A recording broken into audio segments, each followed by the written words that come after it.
200, 150 sampai 200 kurang lebih. Ya. Totalnya sudah 300. Total 300 maaf sebelah saya. Yang menyenangkannya sebenarnya sudah ada 6 negara. Wow. Dan sudah ada yang WhatsApp saya dari Hollywood. Wow. Jadi dia sudah dengar dan pernah saya kasih lihat juga, tapi belum final. Dan dia tertarik dari cara pengambilan gambar sama cara saya untuk buat horor ini menjadi drama dan juga thriller. Karena buat dia jarang sekali orang yang bisa membuat horor tapi habis itu nangis. Jadi di situ saya juga kaget. Nah di sini juga belum pernah tahu sebenarnya itu. Ya mudah-mudahan ya doain aja. Kalau saya juga, kalau kalian tahu kenapa ada telolet, ya. Saya itu mau film ini tuh di luar negeri dan tahu ini buatan Indonesia. Wow. Dari 6 negara tersebut apakah ada salah satunya Malaysia tadi yang ditanyakan? Malaysia ada. Malaysia itu langsung itu yang pertama. Ya. Malaysia yang pertama. Okay. Dia yang Malaysia itu ada 4 distributor besar. Wow. Telepon saya rebutan. Karena melihat anak jogging happening banget di sana. Wow. Itu ya Mas, terjawab ya. Dan udah dapet tadi ya parfum Bayu, boleh kasih lihat dong. Iya. Coba dipakai parfumnya wangi siapa? Wangi Dokter Seto. Ini kemana-mana ngomongin ingat Arya Saloka. Selamat ya, penanya kelima parfumnya wangi Erik Estrada. Silakan siapa lagi, boleh angkat tangannya, silakan teman-teman publisis, boleh dibantu. Iya, nah, nama, media, dan pertanyaan. Oke, terima kasih banyak. Perkenalkan saya Naya. Mas, biasa aja Mas. Kemajuan Mas, kemajuan. Perkenalkan saya Naya dari Media Buat Baca. Nah, saya mau bertanya sama Kak Yasamin nih, terkait rumor yang beredar katanya di sini dibayar 1M ya Mbak. Nah, kita mau lurusin ya. Nah, dan setelah itu kan syutingnya dan karakter Mbak sebagai Arum di sini nih luar biasa banget tuh. Nah, ada nggak proses khusus yang dilakukan untuk pendalaman peran sebagai Arum? Terima kasih. Terima kasih Mbak Naya. Silakan ya Yas. Ini kayaknya pertanyaan pertama harusnya Kabain ya yang. Wow. Iya, karena itu budgetnya Erik Estrada itu segitu. Benar dong. Orang dikit, nggak tahu. Kemarin ibunya telepon saya, WhatsApp saya, Mbak ini gara-gara kamu bilang ini, apa ya, Samin nggak pernah di calling lagi katanya. Beneran ada WhatsAppnya. Boleh silakan. Kayaknya baru kali ini aku dirumorin gitu ya, atau mungkin kasarnya di fitnah, aku aminin aja sih. Kita aminin aja ya. Gitu. Jadi nggak ada yang perlu dilurusin sih, maksudnya itu doa baik kan. Aminin aja. Mantap. Terus persiapan untuk karakter Arum. Persiapannya aku gunain di reading sih, karena aku kebetulan dapat kemewahan dapat reading. Kayak kan enggak. Jadi aku gunain waktu singkat ya. Sebenarnya kita juga singkat sih gitu. Jadi gunain waktu reading yang singkat itu untuk ngobrol, diskusi, bahkan di luar lagi reading pun aku sama Kak Kia ketemu gitu, karena kita kan yang paling dekat ya relationnya di sini gitu. Jadi kita ketemu, kita diskusi gitu. Lebih banyak ke diskusi sih, karena di sini kan kayak apa ya, banyak bukan plot ya, banyak kayak ceritanya tuh keseluruhan rumah sakit gitu kan. Gimana akhirnya dengan 2 timeline di film ini, dengan banyaknya karakter di sini bisa jadi satu kesatuan yang dinamis. Tapi setuju nggak? Yasamin di sini bagus banget. Betul, setuju banget. Penampilan terbaik Yasamin. Thank you. Kawan yang mana ya?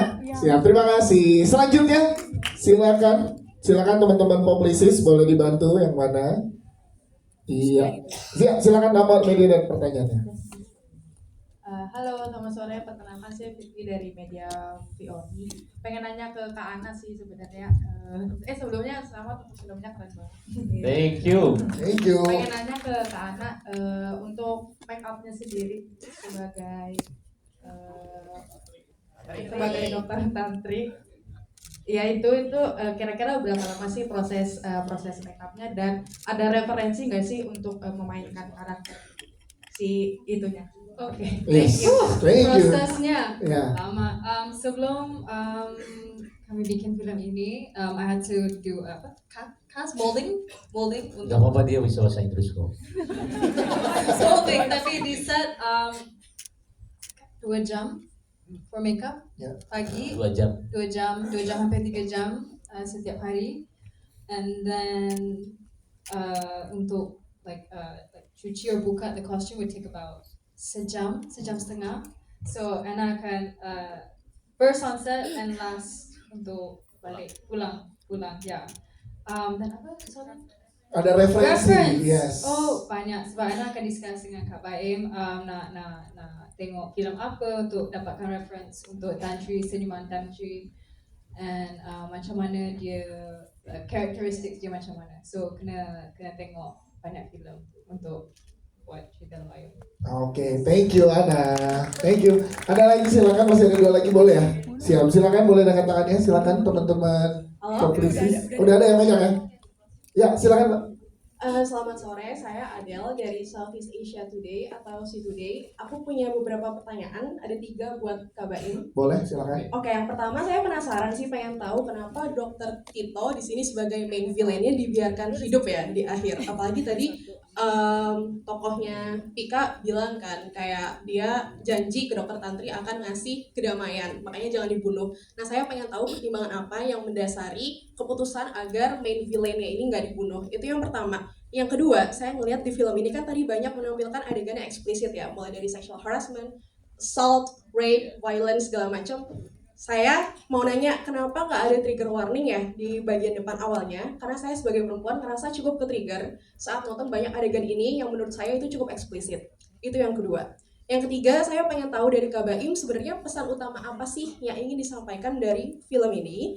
Karena kan tadi saya mention bahwa di film ini ada banyak adegan kekerasan terhadap perempuan ya, mulai dari rape, harassment, assault, dan lain-lainnya.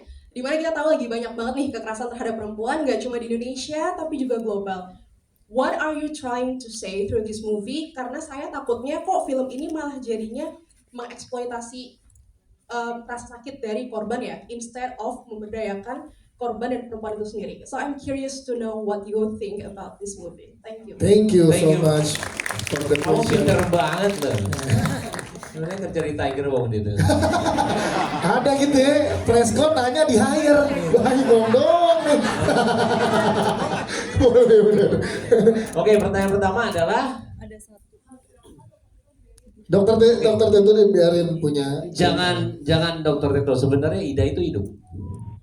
Saya bikin mati ketika saya sudah syuting, karena saya benar dibilang sama semua ya, saya itu selalu ada perubahan. Tergantung saya mau gimana. Leontin itu sebenarnya nggak ada juga. Banyak sekali yang saya ubah. Nah, pembicaraan Dokter Tito mati atau enggak, saya sudah bicara juga sama semua. Ada semua kayak sudah saya ajak bicara. Mati atau enggak ya? Tapi karena saya berpikiran kenapa harus Wulan Guritno di situ? Karena berpikiran nanti akan kedua. Iya. Yang kedua tadi apa Pak? Nggak ada trigger warning di depannya karena banyak adegan eksplisit. Mungkin itu walaupun saya udah sangat detail, tapi Pak Emilka juga sudah mengingatkan sebenarnya. Tapi saya waktu itu yang Pika yang ngomong itu yang asli depan, yang hitam. Itu saya seminggu sebelum tayang saya masukin. Jadi blackout aja. Kalau itu ada dari awal, mungkin saya taruh peringatan itu di situ.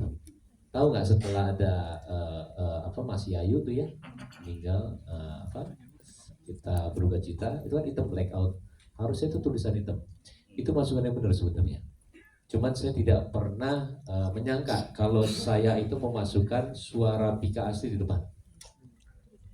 Jadi buat saya, kenapa iya dan enggak? Saya tidak berpikir ke arah ke situ sangat detail. Perasaan untuk wanita ketika melihat film ini sampai terakhir. Karena buat saya menjawab pertanyaan 3, ini adalah film tentang persahabatan. Bagaimana Pika sama Arum. Ini cerita asli, saya tidak mengarang. Karena saya sudah berbicara terus sama Pika. Terakhir yang memang yang udah mau meninggal itu Arumnya. dia sudah mau meninggal. Dan memang karena persahabatan dia ditunggu terus dan semuanya, akhirnya memang dia itu sama-sama selamat. Cuman balik lagi, apa tujuannya saya ketika memperlihatkan ini semua? Ini adalah sebuah film. Film itu memang kita harus tahu tujuannya apa, cara buatnya bagaimana, dan siapa orang yang bisa memainkannya. Tapi balik lagi, untuk orang yang punya pemikiran setajam itu dan sedetail itu, gak semua orang untuk bisa kita jawab semuanya. Balik lagi, ini adalah sebuah film. Tapi tujuannya, kalau misalkan saya jawab tadi, ini adalah film persahabatan. Yang kenapa ada gantung diri, segala semua itu adalah dramatisasi. Gimana caranya kita deliver ini ke penonton. Dan kenapa tiba-tiba ada Korok, idanya, itu adalah plot twist. Gimana caranya saya paling gak mau membuat film yang dibuat orang. Saya mau orang gak bisa nebak setelah ini itu apa. Makanya ketika misalkan moming yang ke atas itu ada tantri ke atas, dia tiba-tiba turun, itu suatu hal yang tidak diinginkan. Kenapa? Kalau misalkan kalian nanya, moming kok panjang banget? Saya bikin siang supaya kalian semua penonton tahu, oh momingnya selamat nih. Selamat ya, aduh. Tapi saya malah nungguin itunya, makanya saya di pertama nonton saya lihat di situ. Ya. Saya buat film ini, maaf ya, saya buat film ini risetnya 1 tahun. Saya nonton semua film horor Indonesia. Saya di belakang sana nontonnya. Kalian tahu, saya ngitungin siapa orang yang lihat handphone berapa menit. Kalau kalian nanya sama saya hafal menitan semua di sini. Kapan jam scare, kapan apa? Karena saya belajarin semuanya. Nah itu dia. Jadi buat saya untuk jawaban kamu mau tidak akan ada. Karena ini sebuah film. Akan ada yang kontra dan pro. Yang penting saya membuat ini pakai hati, insya Allah semua orang senang. Yes, ini ya. Terima kasih. Boleh silakan ya. Mungkin dari point of view aku, ini juga sebuah ketakutan aku. Especially tadi aku juga bilang setelah melakukan ini, sampai detik ini pasti ada rasa gak nyaman. Gak hanya untuk perempuan, pasti laki-laki juga banyak yang ngalamin kayak gitu.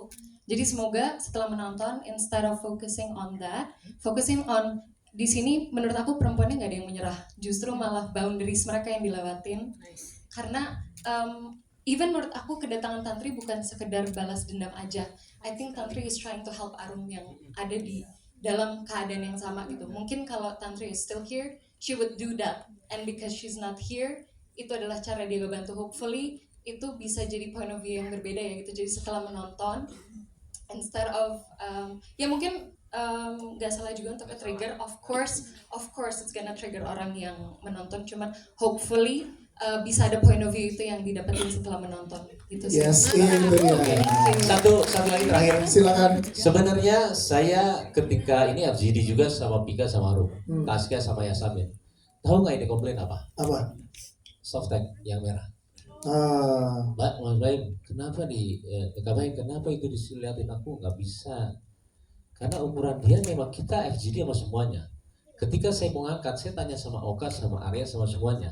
Bro, ini gue perlu angkat gak ya? Enggak, namanya juga film. Udahlah. Cuman sebagai director, saya harus milih. Mana yang saya akan pilih? Yang lebih ini, apa yang ini? Itu sesuai sebagai director. Makanya kenapa director itu kadang-kadang tidak FGD ke semua pemain. Karena pusing buat dia. Mau pilih option yang mana? Tapi benar apa kata kamu, itu yang dirasain mereka berdua sebenarnya. Jadi balik lagi, tidak salah, tidak ada yang benar, tergantung persepsi orang. Thank you, Lu. Thank you. Oke. Mas Ece, silakan. Mau menambahkan? Silakan. Boleh, silakan. Ini juga ya, jadi keresahan saya sebetulnya ya untuk karakter Heru Heru, gitu ya. Tapi saya juga melihatnya mungkin agak eksplisit ya gitu. Tapi saya juga orang Indonesia juga kan kadang-kadang melihat sesuatu tuh, lu jangan melakukan kejahatan nanti hukumannya seperti ini. Gitu. Pas gue lihat juga di karakter Heru, aduh, Yayas tuh dari kecil bareng saya gitu. Terus ketika aku harus melakukan adegan itu berat banget gitu. Tapi ketika baik di endingnya, gue harus mati gitu. Oh ya udah. Jadi kayak lu kalau jahat lu mati gitu. Beginilah gitu. Ya artinya orang Indonesia juga banyak juga orang Indonesia yang mungkin gitu ya, mungkin bisa melihat sesuatu tuh belajar sesuatu mungkin secara eksplisit juga gitu, bisa menerima, oh lu jangan ngelakuin ini, kalau nggak lu bisa mati gitu. Jadi ya saya sih berharap pribadi begitu gitu, lu jangan cabul deh gitu kalau lu nggak mau ketusuk. Yes. Gitu. Oke. Siap, terima kasih teman-teman untuk jawabannya. Kita punya satu kesempatan pertanyaan lagi. Waktu masih ada tapi singkat, satu pertanyaan aja ya. Langsung ke pertanyaannya. Oke, silakan. Ya, saya singkat saja. Apapun yang teman-teman pikirkan, Baim itu sedang bikin film fiction, itu membuat sutradaranya itu menjadi manusia setengah dewa. Protes dari teman-teman tetap sebagai protes karena dia adalah sosok yang bisa merubah kapanpun sampai last minute. Karena memang itulah film. Sehingga saya menyenangi jawabannya Mbak